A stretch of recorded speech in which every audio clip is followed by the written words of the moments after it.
2026-এর কাউন্টডাউনের এই বিশেষ সেগমেন্টে আপনাদেরকে বীরভূমের ছবিটা দেখালাম তো, এবার দেখাবো কোন্দল কাটা কিভাবে ছড়িয়ে পড়েছে সব জেলাতেই।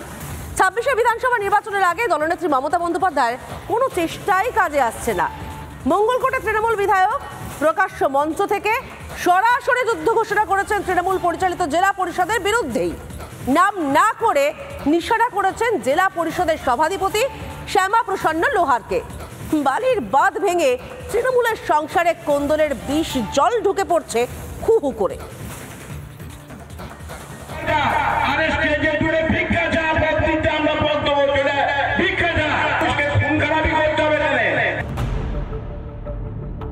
পর্দা দেওয়ার যতই চেষ্টা করুন না কেন মমতা বন্দ্যোপাধ্যায়, বালির বাঁধ দিয়ে জেলায় জেলায় তৃণমূলের কোন্দল কিছুতেই আটকে রাখা যাচ্ছে না।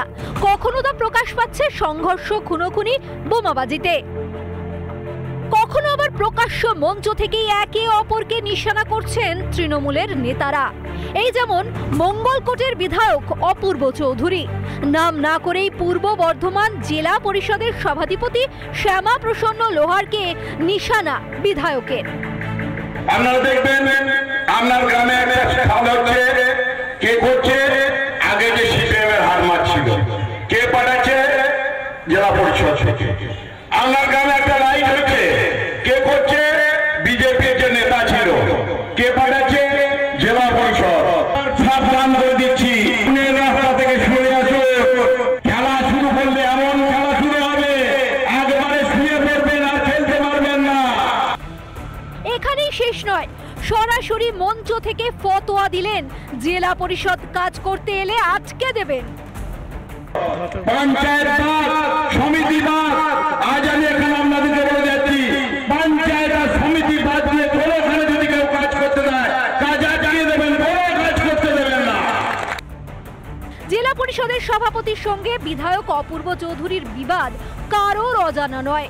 সম্প্রতি লাখুরিয়ার বিধায়ক অনুগত এক তৃণমূল কর্মী লালু শেখের খুনের ঘটনায় সেই বিবাদ চরমে উঠেছে।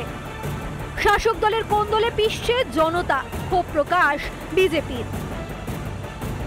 মানে গোষ্ঠীবাজি, এই তোলাবাজি এবং এই যে বখরা নিয়ে গণ্ডগোল, এর মাঝে পড়ে সাধারণ মানুষ কিন্তু পদপিষ্ট হচ্ছে এবং সাধারণ মানুষের কিন্তু অধিকার চলে যাচ্ছে এবং সাধারণ মানুষের যে উন্নয়নমূলক কাজ সেগুলো কিন্তু ব্যাহত হচ্ছে।